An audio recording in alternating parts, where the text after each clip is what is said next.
নান্দেলে গভীর রাতে বাড়িঘরে সন্ত্রাসী হামলা, অস্ত্রের মুখে ভাঙচুর ও লুটপাট, আহত এক। ময়মনসিংহের নান্দেল উপজেলার আচারগাঁও ইউনিয়নের শেখেডাঙ্গর গ্রামের মৃত মুক্তুল হোসেন মুন্সির বাড়িঘরে গভীর রাতে সন্ত্রাসী হামলা চালিয়েছে প্রতিপক্ষের লোকজন।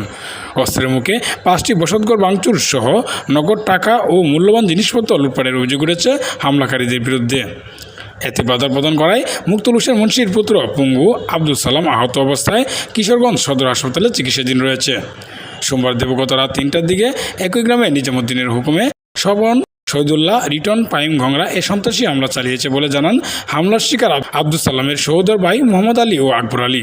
জানা গেছে, মৃত মুক্তুল হোসেন পরিবারের সাথে একই বংশীয় প্রতিপক্ষ নিজামুদ্দিন পরিবারের জমি সংক্রান্ত পূর্ববিরোধ চলে আসছিল। এ বিষয়ে মোহাম্মদ আলী জানান, নিজামুদ্দিন ঘংরা 1 বছর পূর্বে তাদের ক্রয়কৃত 10% জমি জোরপূর্বক দখলে নিয়ে গেছে নিজামুদ্দিনের পরিবার। এ ব্যাপারে আদালতে মোকদ্দমা রয়েছে। এরপরেও নিজামুদ্দিন ও তার ভাইয়েরা একের পর এক মিথ্যা মামলা দিয়ে হয়রানি সহ তাদের উপর অত্যাচার নির্যাতন চালিয়ে যাচ্ছে। এখনও আরও 6% জমি জোরপূর্বক দখলে নেওয়ার পায়তারা করছে। এতে বাধা প্রদান করায় নিজামুদ্দিন সহ তার পরিবারের লোকজনকে নিয়ে গভীর রাতে রামদা, বল্লম ও দেশীয় অস্ত্রশস্ত্র নিয়ে তাদের বাড়িঘরে হামলা চালায়। ওই বাড়ির গৃহবধূ রিমা, ঝর্ণা ও বিউটি আক্তার জানান, হঠাৎই এলোপাতাড়ি ক্ষোভের শব্দে বিতস্ত হয়ে ঘুম থেকে উঠে দেখেন নিজামুদ্দিনের লোকজন তাদের বসতঘরে হামলা চালাচ্ছে। ঘরে টিনের বেড়া কুপিয়ে তছনছ করে ফেলেছে। শুধু তাই নয়, অস্ত্রের মুখে জিম্মি করে তাদেরকে মারধর সহ আটকে রেখে নগদ 5 লাখ টাকা ও স্বর্ণালঙ্কার লুটপাট করে নিয়ে যাওয়ার অভিযোগ তুলে ধরেন তারা। এ সময় 999 কল দিয়েও তাৎক্ষণিক কোনো সহযোগিতা পাননি পরিবারটি। তবে সকাল 9টার দিকে পুলিশ বাড়িতে আসে। এ বিষয়ে নান্দার মডেল থানার অফিসার ইনচার্জ মোহাম্মদ আনোয়ার হোসেন বলেন, 999 কল পেয়ে ঘটনাস্থল পরিদর্শনের জন্য পুলিশ পাঠানো হয়েছে। তদন্ত করে প্রয়োজনীয় ব্যবস্থা গ্রহণ করা হবে। অপরদিকে প্রতিপক্ষ নিজামুদ্দিনের বড় ভাই শহীদুল্লাহ জানান, মামলা করার জন্য আব্দুল সালাম ঘংরাই নিজেদের ঘর নিজেরা কুপিয়েছে। হামলার অভিযোগটি সম্পূর্ণ মিথ্যা। আয়া বেড়াছড়া কুপাইতেছে, আমি শুইতে দিছি যে কূপ দিছে আমার এখানে। কূপের জন্য আমি তো গুড় যখন বাচ্চা আছি, আর আমার ইমাল সব তো আছেন ডান্স যেটা সব নিয়ে গেছে এরা। আমাদেরকে অনেক অত্যাচার করে নিজামুদ্দিন। মানুষ যখন আমরা যে চাচা হোর, শ্বশুর চাচা হোর যারা আছে এরারে মারতে চায়, আমাদের স্বামীরারে মারতে চায়। এরা রাস্তাঘাটে বাইরে পারে না। এই যে ধান করছি আমরা কামলা দিয়ে আনতাছি, তবুও তারারে বাহিরে দিই না। তবু ভারী তাই এবার কুনাকুনি করছে, এবার ঘর দর ভাঙচুর করছে।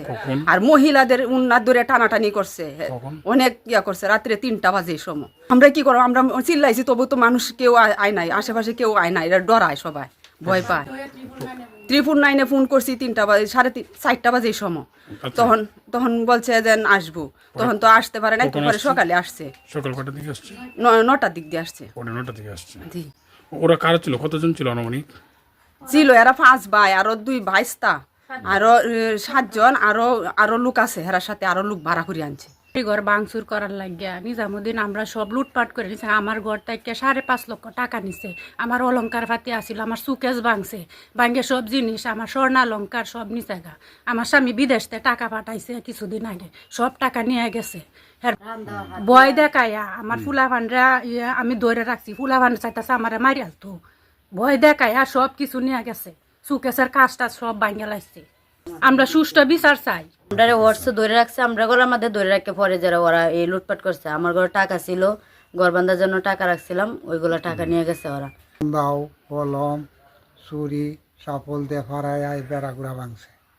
এরপরে তারা কোনের উদ্দেশ্যে আসলো, কোনের থেকে যেমন কিছু এহরিয়া বাচ্চা আছি আর কি। রাতের 3টার সময় থেকে 3:30 পর্যন্ত করছে। ওরা কেন হামলাটা করলো? ওদের সাথে আপনাদের কি শত্রুতা? ওরা আমাদের আগে থেকে জমি নিয়ে একটু আদালত আছে, মোকদ্দমা ছিল। মোকদ্দমা ছিল।